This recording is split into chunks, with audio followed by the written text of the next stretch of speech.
Hello, good morning and welcome to this Institute for Government expert briefing. I'm Emma Norris, the Director of Research at the Institute for Government. So just 2 weeks ago, we assembled on this stage for an event titled How Not to Run a Government, the lessons from Liz Truss's first 40 days. Well, she only lasted 50 days in the end.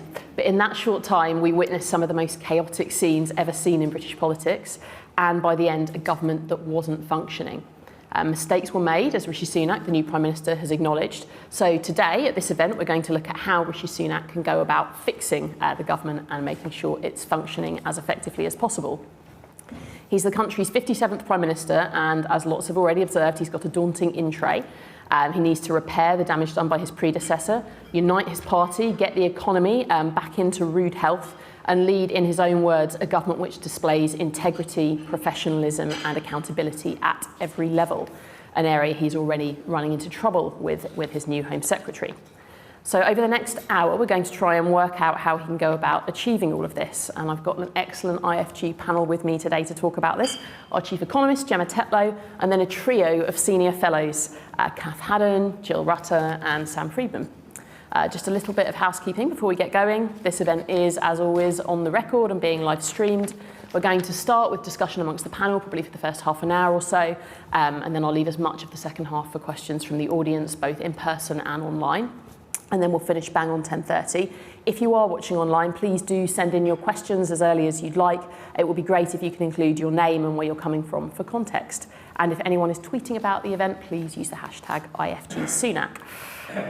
So, Kath, I want to start by talking about where Sunak is starting from. You're our resident historian.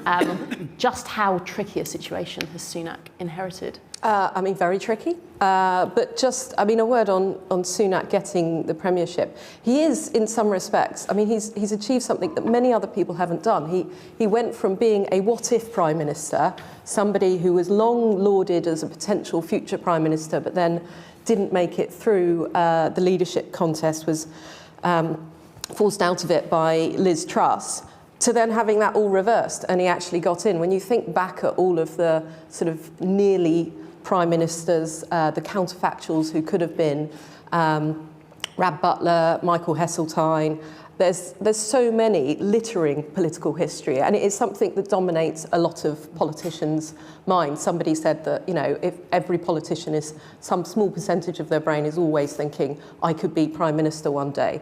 So in a sense, Sunak has proved that things can sort of reverse course and you can find yourself in the job even when you look like you're going to be out of it. In terms of the inheritance, though, it is very tricky because, as we will discuss, you've not only got cost of living, economic crisis, all those things, you've also got a party and a political crisis. And where I think he will, he has the potential to do best and find it easiest sort of ground is where those two are working in harmony with each other, where the impetus for his own MPs, for his political party, is heading in the same direction as the things he's got to fix in the economy. It goes without saying that the things that he's going to find toughest are when those two are in complete opposition with each other, and he's going to have exactly the same problems that Liz Truss and Boris Johnson had in terms of that political party and the incentives that are driving them all in different directions as they look ahead to the next general election. You've talked about Sunak having a kind of second bite at the cherry, getting the opportunity to be Prime Minister now. Do you think it's an advantage for him that he has won now rather than back in September?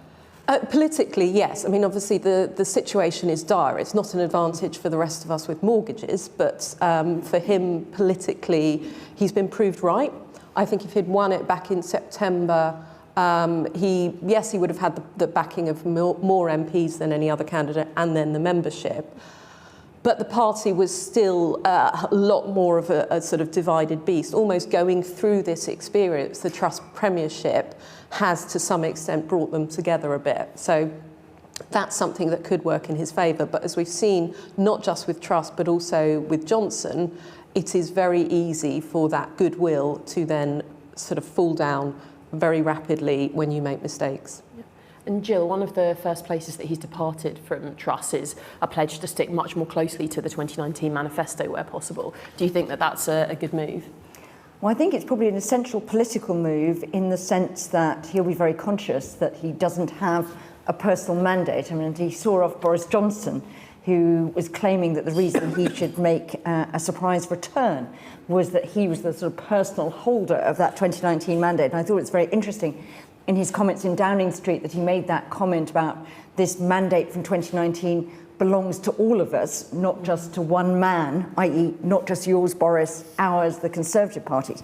The problem for him, though, is that the 2019 manifesto looks incredibly out of date, because the 2019 manifesto was made before we concluded our trading relationship with the EU, the TCA. It was made before the pandemic. It was made before the war in Ukraine and before the cost of living crisis. It would have been predicated on the assumption that inflation would burble along at roughly 2%, that you could do this, you could do that, that you'd have quite a lot of money to spend and stuff like that. So I think that politically you can see why he is saying that, and acknowledging in a sense that he doesn't have the authority to do things very differently. Liz Truss tried that, failed, so it's a rejection of that sort of Trussonomics approach as well.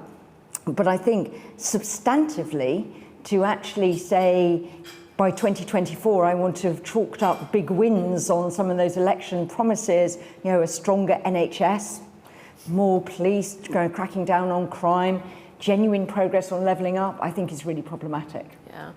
Sam, where are the spaces that you think he'll deviate first from the 2019 manifesto? I mean, where won't he? I think the challenge, as Jill said, is that the big thing that he's going to do first is the statement on the 17th of November, which is going to involve some level of cuts to public services, which have already been cut effectively as a result of inflation, and that's going to make delivering anything in the 29 manifesto around policing, health, education pretty much impossible. In fact, it's going to be the opposite. How do you reduce services in a way that doesn't dramatically worsen people's experience of them? And I think that's going to prove impossible over the next 12 months. So it's more, their actual kind of job is going to be much more defensive than offensive. And rather than trying to fulfill the 2019 manifesto, it's going to be how do we avoid making everything a lot worse given the sort of the austerity that's coming. And Gemma, we'll come back to the economy kind of in detail shortly, but that manifesto always had some pretty big economic contradictions at its heart, didn't it? Yeah, I mean, I think as Jill and Sam have already touched on, even back when that was written in 2019, it looked like a manifesto you couldn't deliver on. On the one hand, it committed to fiscal discipline, balancing the current budget, having debt lower as a share of GDP at the end of the Parliament, whilst also not increasing any of the major taxes. That kind of ruled out 55% of the tax base for getting any money from, whilst on the other hand committing to increases in the performance of the public sector, lots more nurses, more police officers, more investment, commitments that people wouldn't need to sell their homes to pay for social care. So even in 2019 there was a contradiction between the fiscal discipline and the pledges on public spending. And as Jill said, I think since then we've had the pandemic and rapid rises in energy prices that just made it all that much more difficult. And so if the manifesto is one of the things he's talked about first, the next big thing he's had to do is the reshuffle. Sam, it's probably a more experienced cabinet overall. What's your take on the reshuffle? What do you make of it?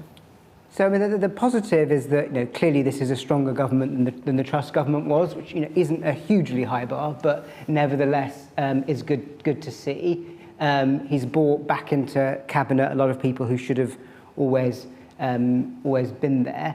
He's also, I think, made quite a sensible decision to bring people back into briefs that they know. So Michael Gove coming back into housing and local government, George Freeman coming back into science, Nick Gibb coming back into school standards. These are people who know their briefs and don't have to learn them. And there's only 18 months left, really, of governing time, even if the election is sort of as late as it can be. So you can't have new ministers coming in, learning an entire brief and doing anything really in that time. So it made sense to bring people who know what they're doing in those jobs back into them. That said, there's a couple of major qualifiers to this sort of good, experienced cabinet. One of which obviously is the Home Secretary, which we may come on to later, and he pretty clearly made a deal with Suella Braverman to give her the Home Secretary job again in return for her support in the leadership election, which I think was a big mistake, and he didn't need to do that. I think he'd have won anyway.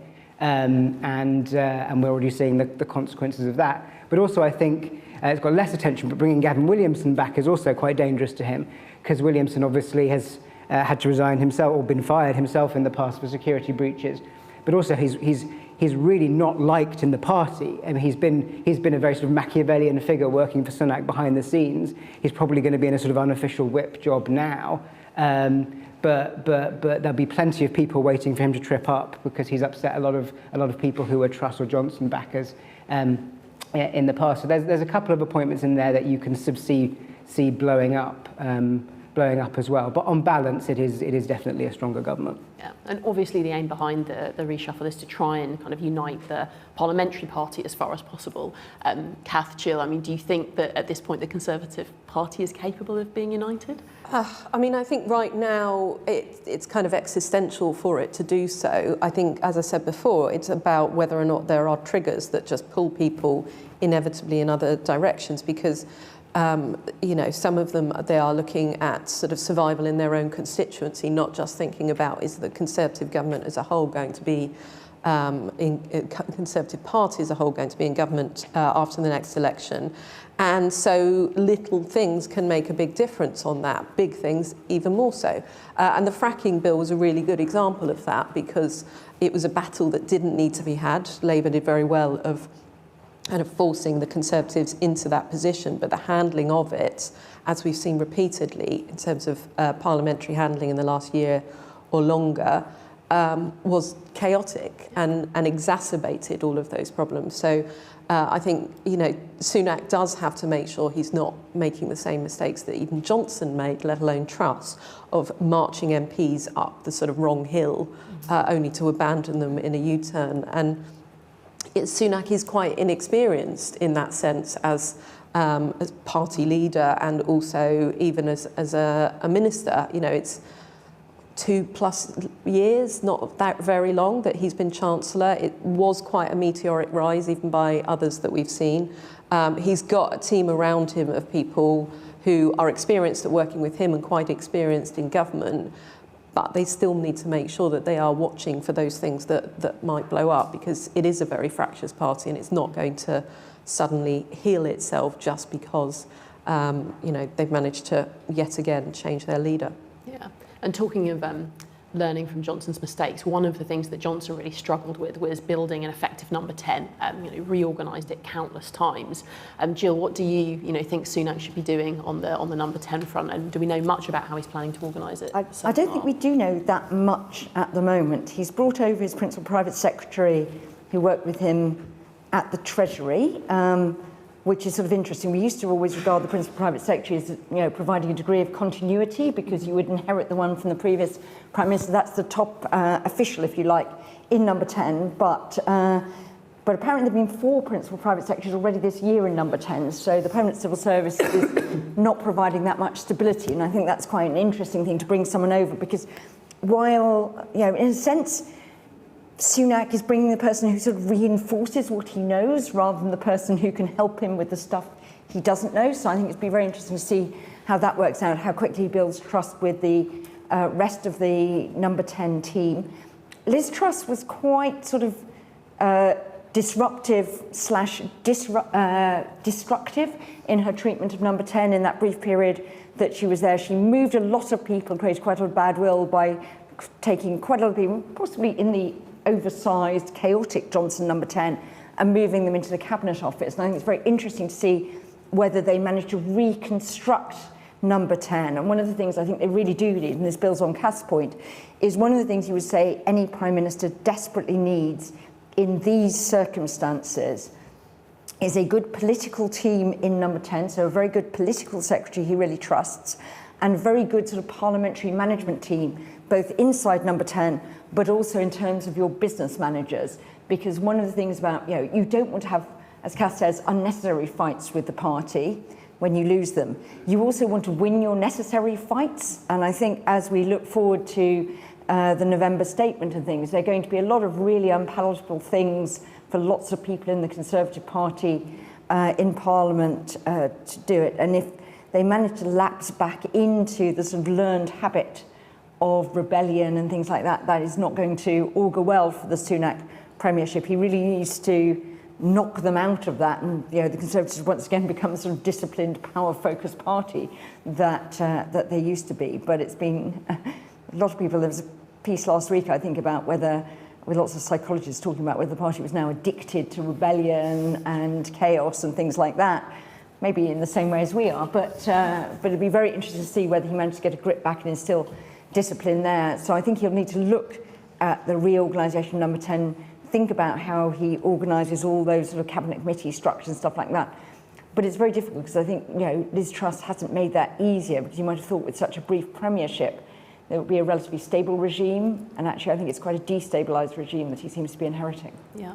Kath, what would you like to see out of a reorganised number 10? I mean, that point about the parliamentary team, definitely, because we keep seeing mistakes, and including a sort of lack of experience or understanding of the mechanisms of Parliament. You have got a Parliament now that is very experienced, including the Labour opposition, of using the mechanisms in order, as we saw with the Opposition Day debates, whatever that was, 2 weeks ago. 10 days. Yeah, it's amazing, isn't it? It feels like a year. 12 days. So you need people that understand that. You need people to understand the sort of trigger points when you're taking legislation through. You need people who understand the House of Lords and the possibility of problems there. I think, it's a cliche for IFG to say, think carefully, take your time, but I think the fact that we haven't heard a huge amount of noises, he's just appointed a new director of comms. It sounds that Liam Booth-Smith is going to take over the Chief of Staff role. But we did say, look, find out what works for you before you start restructuring again, because he's bringing in a team, many of whom he's experienced at working with either in the Treasury or during the course of the campaign. But you're still bringing in lots of additional people. You're still working out what are the roles that they need to play. And the big lesson from the Johnson premiership is a number 10 that is just full of lots of different people all pulling in each in their own direction does not work effectively as a team. It has to be set by the top, the tone set by Rishi Sunak, the way in which he operates, and the rest of the team needs to then work, it's again a cliche, in the same direction, because he just doesn't have the room for manoeuvre, the room for mistakes that any of his predecessors had until it sort of ended their time in office. Gemma, I'm going to come to the economy in just a second, but Jill, I have one last question for you. We're talking about the reorganisation of the centre. Sunak, spent time as Chancellor before becoming Prime Minister. That's the second biggest job in British politics. Do you think that will help him as Prime Minister or make things difficult? I think it's a help, particularly when the economy is the top item on your agenda.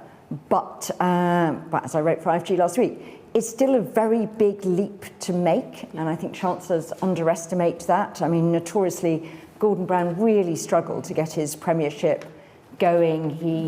He assumed that as Prime Minister, I think he sort of slightly assumed that it must be easy because Tony had done it for so long, and therefore it must be quite easy because, after all, he was Gordon Brown or whatever.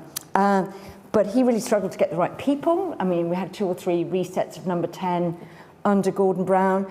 And I think he was just taken aback by the fact that actually Chancellor, particularly in benign economic times, is really quite an easy job, and probably an easier job than being Home Secretary or being in a spending department, because you're in control of events. You make one set speech a month if you want to. You have your sort of 2 fiscal events. You actually only really need 1, but you have your 2 fiscal events. You set your spending plans for 3 or 4 years and stuff like that. And otherwise, you're really in control of everything. Whereas at number 10, you discover, as Prime Minister, and this drives the staff in number 10 nuts, a huge amount of time is spent off on foreign policy, because actually most of that's now done at head of government level rather than by the Foreign Secretary, which is actually a relatively insignificant role these days. Sorry, James Cleverly. So that eats up huge amounts of time, and you are fending off issues. You will have to be thinking about, what on earth do I do about the fact, do I call elections in Northern Ireland or not? What do I do over here? He's already been blindsided by, should he go to the COP or not? As Chancellor, you don't get these sorts of issues piling up where everything you do has sort of major symbolic significance and alienates one bunch of people or another. So still a very big transition to make. And as you know, one of the things that was interesting about Liz Truss was she'd actually probably done more ministerial jobs in the cabinet than almost any other prime minister. I mean, she'd shopped around, you could say, the lower ranks of the cabinet until she became foreign secretary, whereas Rishi Sunak's ministerial experience is incredibly limited. He's done a job in what was then the housing ministry. He was very briefly chief secretary, and then he was chancellor. So he's not really, and he's not been in parliament a really significant amount of time either, because he was only elected in 2015. And he's not done that other sort of, possibly in some ways the best preparation for the transition, which is to be leader of the opposition. Yeah. So I think it's quite a big step and a real test for him. One of the really interesting things is, can he do big picture? Because, some of the stories that you heard were that even as Chancellor, he was much more comfortable still in the sort of slightly junior ministerial, getting across the detail, working out how things worked, rather than the, what the hell do we do about inflation or the labour market and stuff like that. So I think it's going to be a big jump to see whether he can do it in really unpropitious circumstances. Yeah, I was just going to mention COP. I think that's that's been the key test for him thus far, that and obviously the Home Secretary appointment, because it is that realisation that you need to be seen on the world stage, and that also it's not just a sort of deciding whether or not to go to a factory opening or something like that. It's a huge deal, and the reasons you give for not going need to be robust enough, and they can't just be, I need to sort of stay home and keep an eye on what the Chancellor is doing. I need to look at my spreadsheets. Yeah, exactly. Talking of spreadsheets, Gemma, let's move on to the economy. So the fiscal statement has been delayed, something that we called for. So presumably you think it is a good decision, but let's talk a bit about why it's a good thing that it's been moved. Yes, I mean, I think it is a good decision to have moved it. I mean, essentially because Rishi Sunak only came in a few days ago, the fiscal statement will set out the direction for borrowing, debt, spending and tax for the rest of this parliament. So the idea that it would really have been credible or sensible for a new Prime Minister to have signed up to whatever Jeremy Hunt had decided before he came in, it just isn't, it wouldn't have been credible or sensible, and therefore it wouldn't have necessarily given a great steer to anyone about what actually the direction of this government's fiscal policy was going to be. I mean, as far as I could see, there was sort of 3 possible benefits to going more quickly. The first, which some people talked about, was the fact that we've got the Bank of England monetary policy decision happening later this week, and so it might have been beneficial to them to know what fiscal policy was actually going to be that they need to respond to with monetary policy. The second possibility was just to reassure markets. We obviously saw government bond markets pretty out of control in recent times with Liz Truss and Kwasi Kwarteng's statements. And thirdly, the benefit of putting out the OBR forecast would be that then the whole public debate could happen on the same terms. We've had a lot of different numbers flying around about how much of a black hole does the government have to fill. But actually, I don't think any of those 3 are really sufficiently strong to weigh against the fact that it makes sense for Sunak to take the time and figure out actually what he wants to do and what those plans are. Even on the 17th of November, we're still going to be in a position where we're likely to have to wait until a bit later to get the precise details on how some of the public service cuts might happen. Because delivering on those, I mean, we put out a paper last week on the difficulties there are going to be in really taking any money out of any services, and figuring out how to do that may well take longer than 3 weeks. So you brought up spending cuts. This is clearly the most difficult thing that Sunak is going to be grappling with. Where does he make those cuts? Where are the areas that you think will be kind of on the table that they'll be considering at the moment? I mean, it does seem in a sense that everything is on the table. I mean, the Sunday Times yesterday was saying that the only thing that's been ring-fenced is the NHS. I have to say it's not even clear to me what that really means. I mean, the NHS normally gets pretty large real terms increases every year, so if you're just ring-fencing real terms freeze for the NHS, that's already a pretty tight budget for them. So it does seem that everything is on the table, including things like defence spending, which Ben Wallace was making a big defensive play against under Liz Truss. I mean, quite a lot of rumours coming out over the weekend, for example, on cuts to capital spending. That seems a fairly obvious place for this government to turn. As I alluded to earlier, the the plan so far is to actually ramp up capital spending very significantly compared to what we've had in the last decade in the UK. Cutting that back would be one way of saving money. It's been a common tactic for governments in the past, trying to find savings because you don't notice the costs of that very quickly. Capital projects deliver benefits over longer term. Also rumours that benefits bill is back on the table. So do they or don't they stick with the current plans for indexing either working age benefits or pensioner benefits in the triple lock? But when it comes to public services, as I say, we may talk a bit more about this, there are no obvious easy cuts here. We've had a decade of public spending cuts under George Osborne, and some of the tactics that were tried, pretty much all of the tactics that were tried then will be almost impossible to do again. So George Osborne relied quite heavily on holding down public sector pay. We're already in a position where the NHS and schools are facing industrial action, struggling to recruit and retain the kind of staff that you need in a lot of key services. Efforts to kind of try and push the workforce harder, again, similarly, will be hard when morale is already quite low in some of those services. Some of the options for trying to find sustainable efficiency improvements in services, actually, I mean, it's a bit of a cliche, but often those things require money up front to try and achieve longer term savings, so that will be quite difficult. And so a lot of services are in a much more fragile state now. As colleagues who've been working on our annual performance tracker have pointed out, that kind of the combination of cuts in the 2010s plus the pandemic has left those services pretty fragile. So it's not many easy choices. Yeah, exactly. As we said in our piece last week, this is nothing like 2010. Sam, given that, where do you think they will be looking? And I guess on defence in particular, how big an issue is that likely to pose for the Conservative Party? So overall, I think the one that we know is coming is foreign aid will be kept at 0.5%, which is a sort of saving, pushing past the 2025 deadline for when it was supposed to be restored.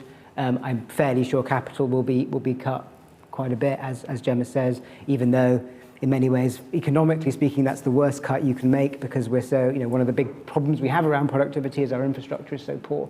But politically, it's one of the sort of few things you can do without causing too much chaos. So if you look at sort of the school estate or the hospital estate, it is starting to cause real problems, the lack of investment in capital. But in sort of day-to-day public services, as Gemma says, there's just no space. I mean, I know the DfE were asked to model 10% cut across their whole budget, and the letter they sent back is not something you would be able to do politically. It just isn't. So I don't think the DfE is going to be cut 10%, but I think that will be true across department after department. So I suspect it will be things like foreign aid and capital, and then actually quite a lot on tax rises. Which is, things like the windfall tax, the bank surcharge, which is going to be politically a lot easier than spending cuts. Defence is quite interesting. Obviously, Ben Wallace and Rishi Sunak do not have the best of relationships, and there was some speculation that Wallace would be moved out of the role when Sunak won. Obviously, hasn't taken that decision, has felt that would be too disruptive, presumably both within the party and re-Ukraine as well. But I see very little chance of any commitments being made in this fiscal statement to higher defence spending. And I'm guessing, and I'm not sure, that what they'll do is sort of set out a very broad, high-level envelope for the 2024 spending review, which will enable them then to meet that fiscal target. And if you sort of put defence up considerably within that envelope, then you have to cut something else even more. And I think it's quite unlikely that they're going to do that. The question is, how much does Wallace fight it? The Ministry of Defence are pretty adept at fighting spending reviews. Are we going to start getting the Daily Telegraph front page with generals say this is the end for our army, which is what you usually get, or is he going to sort of accept it as part of the sort of wider collective responsibility of where the government is economically? I also wanted to ask you about levelling up, Sam. Michael Gove is, back in post as Secretary of State at DLUC. Levelling up was a huge part of the Conservative pitch in 2019. Is it possible for Gove to actually make something coherent out of levelling up in the context of spending cuts when they're even talking about, HS2 being on the table in terms of cuts? No, levelling up has never been coherent and isn't going to be in the next 18 months. I do think Gove will do some useful things. I think the sort of private renters bill, if he brings that back, was a good piece of legislation that was one of the very few things in the last Queen's speech that was worth doing. And I think he may also sort of bring some renewed focus to sort of planning and housing as well. But the levelling up white paper was a mess, and it was a mess because there has never been a central coherent idea around what it means. Boris Johnson certainly didn't have one, and Gove wasn't able to impose one then, and won't be able to impose one now when we're in a position where we're talking about cutting infrastructure spending and so on. I was going to add that some colleagues of mine at UK and Change Europe released some focus group research on what people thought levelling up meant.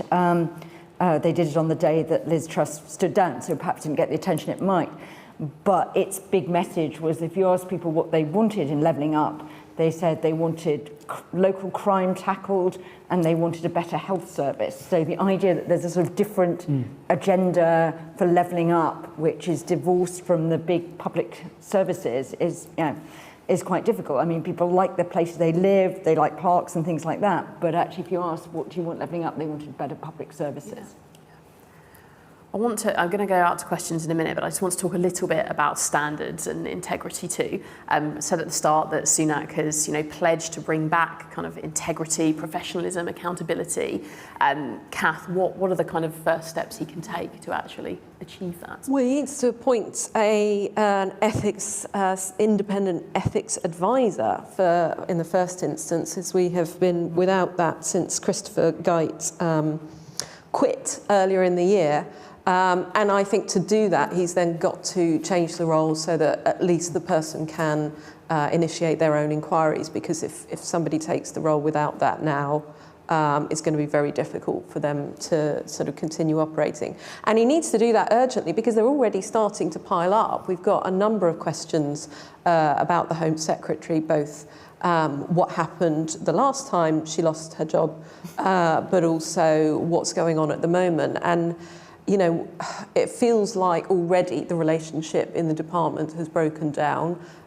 If so, you're going to end up with more and more sort of creeping out into the public domain. And as we have seen time and time again, once that kind of ethics problem, controversy rears its head, it is very difficult to put a stop to it. So, he needs it. And also this should be a good sort of, reason why you want it. It's not just to tell the rest of us, show the public that you've got somebody independent doing it. It's because it also distances you. If you are the person that had to bring her in because she was, key or you thought she was key to you getting the premiership in the first place, and you don't want to alienate her supporters or people in your party she, represents, then it is much easier if you can point to somebody else who's telling you, unfortunately, she can't remain in the job. At the moment, you've got a situation where, as we saw throughout the Sue Gray inquiry, that role is falling to civil servants, or rather, it is being conflated as it being the role of civil servants. And when all they can do is actually just advise rather than tell the Prime Minister you really must get rid of him, it is much more difficult to do, and it puts them in a really tricky position on their relationship with the Prime Minister, their role as a civil servant. So the longer we go without that position being filled, I think the more damage it's going to do to how you sort of conduct these internally, and I think more damage it will do to Sunak's premiership. So yes, he should resolve that swiftly. That's my advice. Okay, I'm going to take some questions from the audience now. I can see I've got lots coming in online, but I'll ask the room first. Take questions in kind of twos or threes. Over there. Hi, I'm Tony Travers from the LSE. Fascinatingly calm discussion of unusual times. And I was just looking up, we're going to have a spending review. We had one last year, and a spending round in 2020, and a spending review in 2019. So what used to be a 3 or 4 year process is now an annual one, and indeed this year, within year one as well, then reversed. So, in effect, does this suggest that the problem of controlling public expenditure is now so challenging that these year-by-year incremental announcements with lots of pre-signaled changes are, in a sense, a management technique rather than a process of controlling and indeed planning spending over 3 and 4 year periods? Oh, that's just a mic coming, John. Don't think you need to wait for them. Just Hi. Nobody's mentioned Europe or Brexit yet, and I mean, there's a sort of fairly binary choice here, right? Which is to prioritize reestablishing a positive relationship, which would help with a lot of things economically, but also with channel crossings, for example. And one gets the impression that sort of Sunak's basic instincts are that way. He's not someone who wants a war, a trade war or a diplomatic war with France or the continent. And there's some pretty obvious gains to that. There's one obvious downside, which it means taking on those people who really want to blow up the Northern Ireland Protocol as opposed to make some sort of fairly modest but useful changes to it. Which way will he go? Thank you. Genuine question. Yeah, no. No idea what that is. And then just one over there.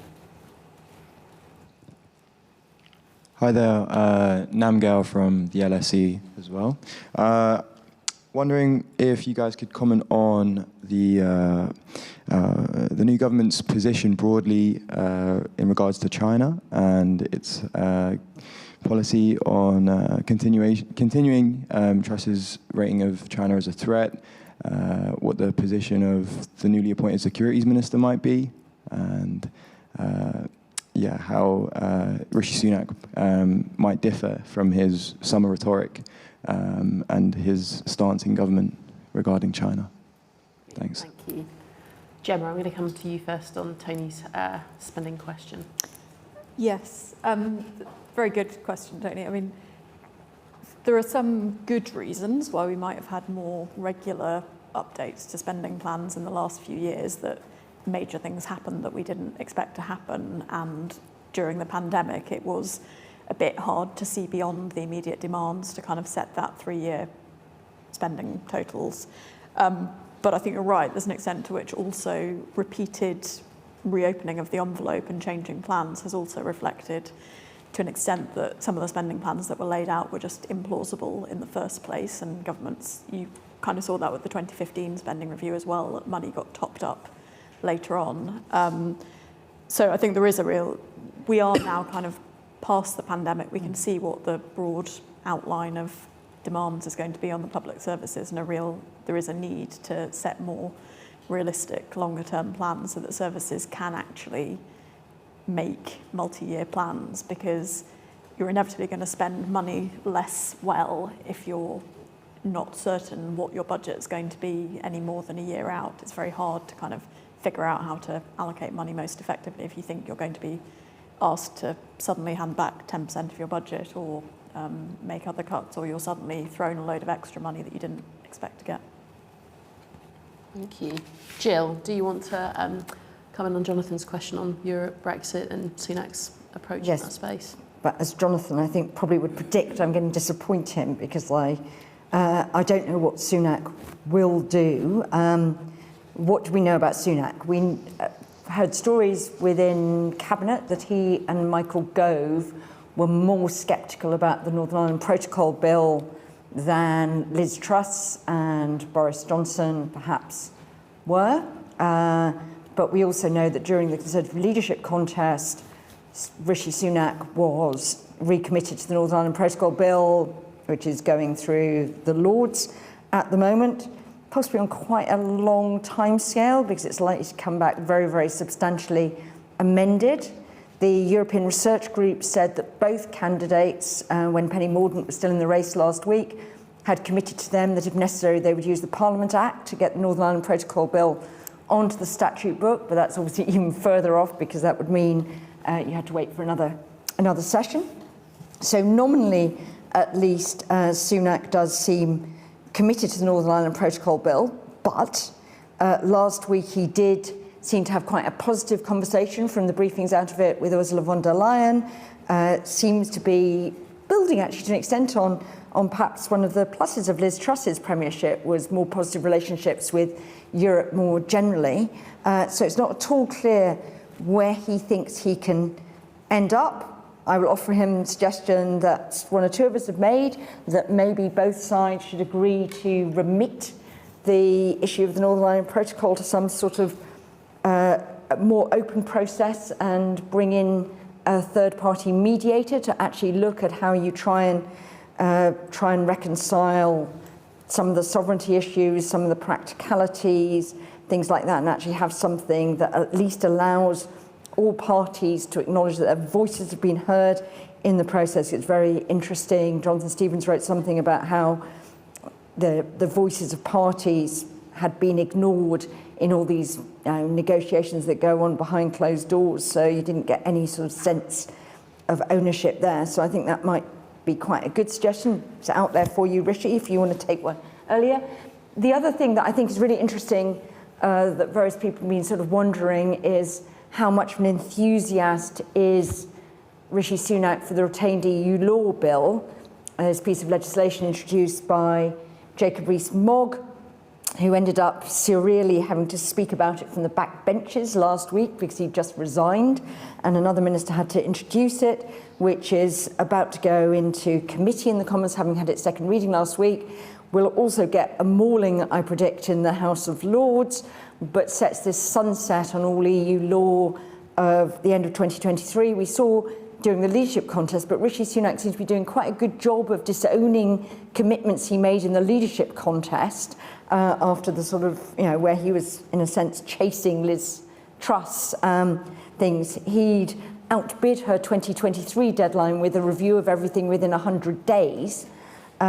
Maybe he should do a review within 100 days and conclude that the retained EU law bill actually isn't going to help provide a stable environment for business investment, etc., and decide to just bin it. So there's a question mark about how keen he is on proceeding with that. One of the things that's interesting about the retained EU law bill is that it potentially makes solving the Northern Ireland Protocol harder, because the more that the UK uses that to diverge from EU law, the deeper the Irish sea border and the more complicated it gets to find a number of agreements that can plaster across some of the things that are most egregious examples of the operation of the protocol. So I don't know where he is.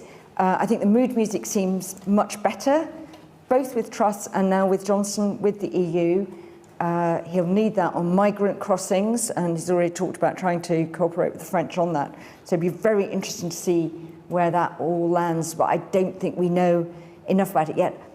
I'm not even sure he knows, because he does know Steve Baker smilingly saying he was pro-Sunak on the TV studios 8 days ago, also said the ERG would implode his government if they went soft on the Northern Ireland Protocol. So he knows he's got that ticking time bomb sitting there, and he may want to judge how strong his position is when it actually comes to that, whether he can force them into some sort of compromise, if that's what he wants to do. I was just going to add one small point on all of that, which I agree, which is I think that some more experienced foreign policy people within the government, and there has actually been quite a lot of consistency between the three prime ministers in this one area, if nowhere else, have spotted a bit of an opportunity around France, not just because of our need to get support on channel crossings, etc., but also because they're falling out with Germany quite badly at the moment. There's a bit of an opportunity for us to build a stronger relationship and a bit of an alliance with France around that. So I do think there's going to continue to be quite a lot of warm language between Britain and France over the coming weeks. Whether that turns into anything solid, given the problems within the Tory party, we will see. Sam, I wonder whether you wanted to come in on the China question as well. Well, I think it sort of follows on from that. Ben Wallace is still in place. John Bew, who's the foreign policy advisor in Number 10, is still in place. He's stayed there since Johnson. mean, cleverly, obviously, was appointed by Truss, but has been kept in place. It's not an area, foreign policy is not an area where Sunak has said very much at all, or ever really expressed very much interest. Clearly, prime ministers get dragged into foreign policy in a way that chancellors don't. But it looks at the moment like he's trying to almost outsource foreign policy and keep it more or less where it was without any substantial changes. But I don't think that's going to be a sustainable position. He is going to be brought into these conversations. He's going to have to decide what he thinks, whether it's about the EU, whether it's about China. But I don't think he has very strong views on any of these things at the moment. It's not what he's done in government. Thank you. Right, I'm going to pick out some questions from the online audience. Jill, loads of them are about net zero. So one, just to give you a flavour, Sunak claims to be going back to the manifesto, but a glaring omission is his rhetoric on net zero, one of the party's key commitments in 2019. Why do you think he is so ill at ease with arguably one of the most important issues of our time? And I mean, I suppose I would add to that, is it a mistake that he didn't commit to going to COP? I think we're not clear at the moment about the Sunak position on net zero. I think it's quite interesting how unclear we are about that. I mean, as Chancellor, there was always a sense that he was rather dragging his feet. He didn't seem a particular enthusiast for the Treasury's own net zero review. His budget this time last year, contained some sort of one useful measure on business investment in energy efficiency, which the CBI had asked for, but it contained other things which didn't look particularly consistent with the government that was very enthusiastic about net zero. During the leadership campaign, and when talking about the energy price guarantee, and it's very interesting to what extent was this motivated by net zero, to what extent was this motivated by reducing the cost of supporting people on energy. He did mention energy efficiency, which was a notable absence under Liz Truss. See whether anything comes through on that, because clearly there is quite a good economic case now for promoting energy efficiency, arguably always quite a good economic case for doing that, but he did seem a bit more comfortable with that. He's kept going the Chris Skidmore review of net zero. This is something Liz Truss commissioned.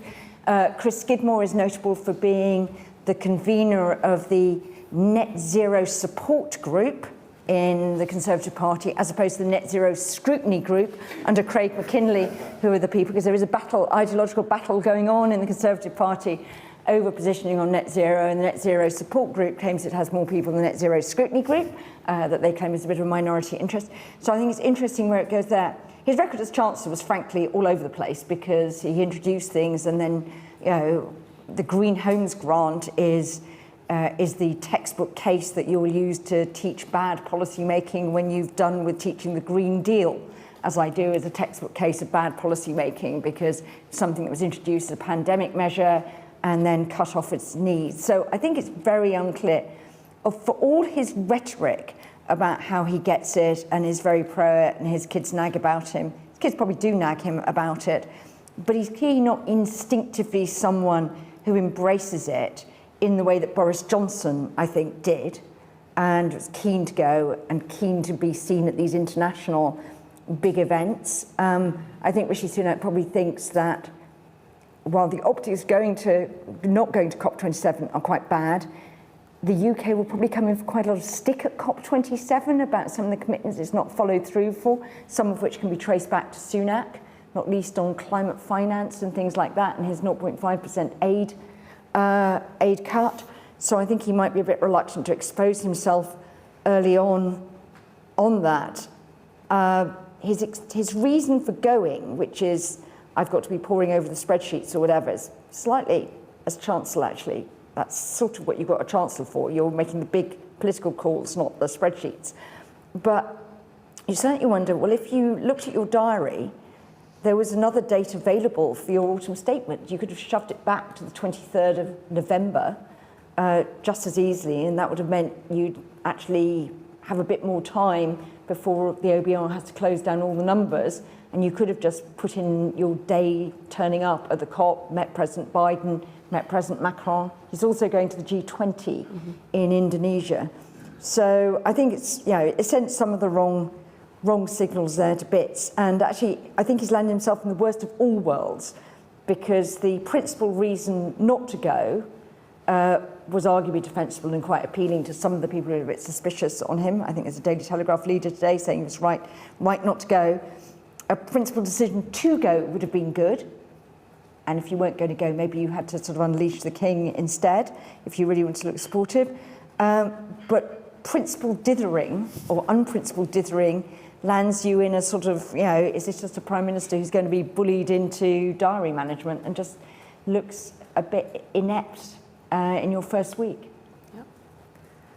Gemma, I've got a question on institutions, particularly Bank of England and OBR.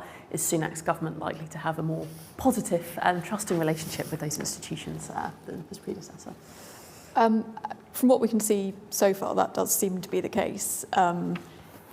But we'd already got to a point with Liz Truss where she'd had to row back hugely and show a lot of support, and Kwasi Kwarteng as well, for the OBR and the Bank of England and respecting their credibility and independence. But it does seem that Sunak is off to back in a more normal place, asking the OBR to produce a forecast alongside what he is now calling an autumn statement. So we're back to kind of more normal terminology around these fiscal events and a more normal policy-making process.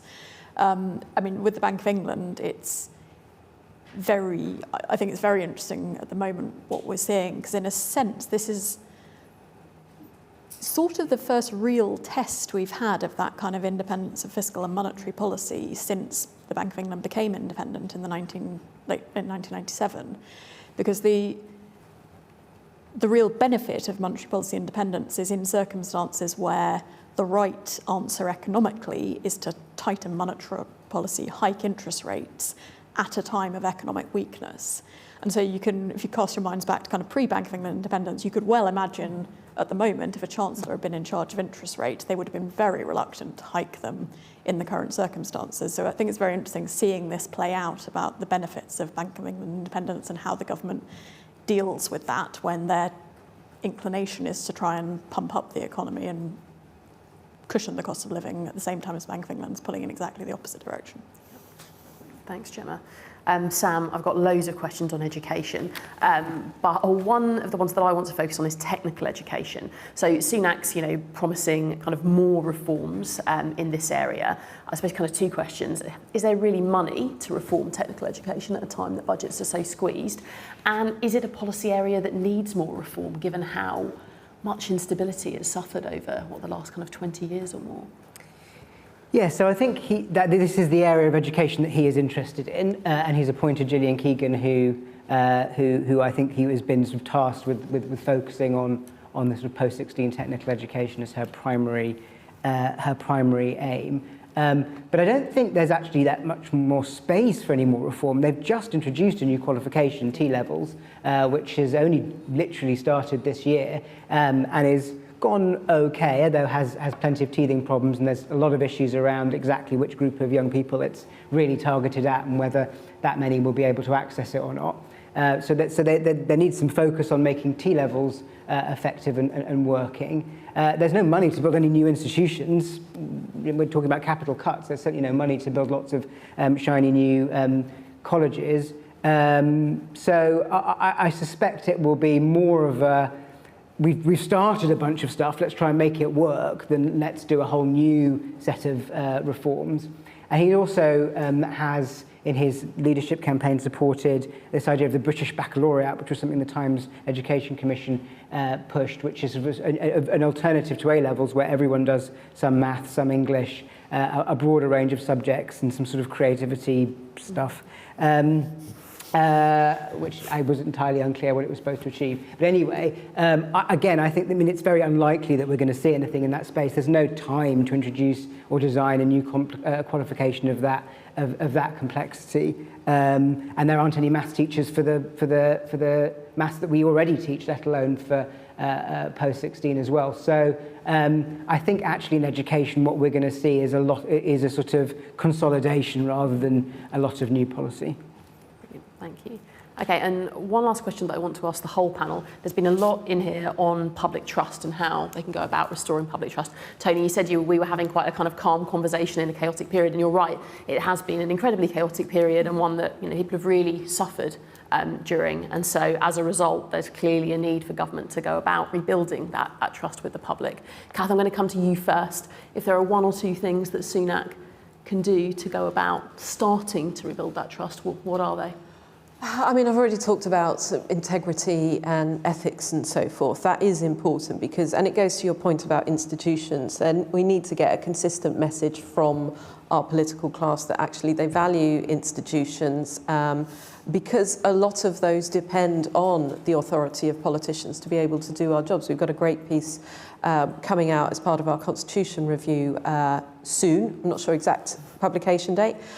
Looking at the kinds of different organisations in our constitution that almost act as guardians, whether they are sort of regulators for different parts of it, or whether they are the major institutions of our politics and democracy. And so I would like to see, it's not just down to Rishi Sunak, I think it's down to the political class more generally for them to be reinforcing those institutions and sort of understanding that they are the lifeblood of our democracy. You can't just sort of govern on a vibe without some kind of deeper organisations that sit underneath it and actually turn it into practice. Thank you. Jill? So I think it's really interesting. I mean, Kath set out the first step that Sunak could do, which is to fill this vacancy as an independent ethics advisor. And Sunak may have the advantage that someone's prepared to do the job for him in a way that I think Boris Johnson might have found it quite hard to find a, third person who's prepared to do that job and have their resignation in their back pocket. So I think that, but I think it's really interesting, can he get ahead of this and actually do something to sort of say, actually I'm going to be the person who cleans this up properly. Would he do that, perhaps by offering to Keir Starmer the chance to actually jointly establish some sort of review of actually how do we strengthen all the safeguards, not just on sort of ministerial behaviour, but some of the stuff we saw about the way the civil service was behaving that emerged through the pandemic, some of the way relationships between ministers, the government and parliament, about disclosure of information and stuff like that. And maybe they agree that they ask, a dream team of Theresa May and Gordon Brown, who's doing the review already for Keir Starmer, or somebody else, some big beast to actually do a thing to say, look, we recognise that the reputation for all of us has been tarnished by the events, not wholly owned property of the Conservative Party, the Conservative government. Reputation of all our institutions has been tarnished by the last events, and we are going to seriously act together to put that right and do some proper institution building. Anyway. Sam? So I think there's a slightly broader point, which is that since Johnson came in 2019, this government have not been able to figure out how they want to appeal to the sort of authoritarian voter segment which voted for them in that 2019 election. And they keep pushing stories out that they can't do anything about actually achieving. And I think that's really eroding trust with a group whose trust in politics was already very low, which is why they sort of voted for Brexit and so on in the first place. There was one at the weekend, Sunak going to ban woke policing. It doesn't mean anything. It doesn't have any... And if you think that is a problem, nothing is going to change as a result. So all that does is it annoys sort of liberals and it annoys authoritarians because nothing ever happens either. And I think that has really played a bigger role than perhaps it often comes out in eroding trust over the last 3 years, along with all the sort of crises and scandals. Thank you. Gemma? So I'm terrible at politics. There's a good reason I'm not a politician, so I'm not going to attempt to guess which way they go on this one. But I think for me there's a sort of slightly a choice that they have about whether to, on fiscal policy and public spending, do you muddle through to the election with the current approach, by which I mean continuing to kind of, as Boris Johnson did, say that you're going to achieve all the things that people want, whether it's levelling up or good quality public services, whilst you know that you don't really have the money to do all of that. So you keep saying it and then assuming people don't quite notice that you don't have a long-term plan for doing this. And similarly, I think we have when we looked at the economic forecasts back in March, we were in a position where there was going to be a real cost of living squeeze this year as energy prices went up and incomes didn't keep up. In a sense, that's been put off until next April because we had a load of one-off announcements. So even though benefits didn't go up in April, there were one-off handouts to people on low incomes. There have been one-off handouts for our energy bills. So there's all sorts of policies that have sort of seen us through this year on cost of living crisis that are going to come to an end in next April. So again, do you do something that long-term gets people's finances in a slightly better position, things like actually increasing benefits in line with inflation? Or do they go with more one-off things which look like that makes public finances better, but is only a temporary kind of sticking plaster? So I just think there's a bit of a choice about how he approaches these contradictions of does he keep trying to muddle through or actually front up and say, look, we can't have everything we'd like, but we're going to do, this is our strategy for it. Brilliant, thank you. So muddling through or big strategic choices, and I'm sure we'll have another event on exactly that very soon. Okay, so we're at 10:30 and we're going to have to draw this to a close. Thank you to our excellent panel for brilliant insights on what's to come over the next few months. And thank you to all of you for both in person and online for joining us this morning to talk about this and for all your questions. Please come along to the next IFG event in this series. Cheers.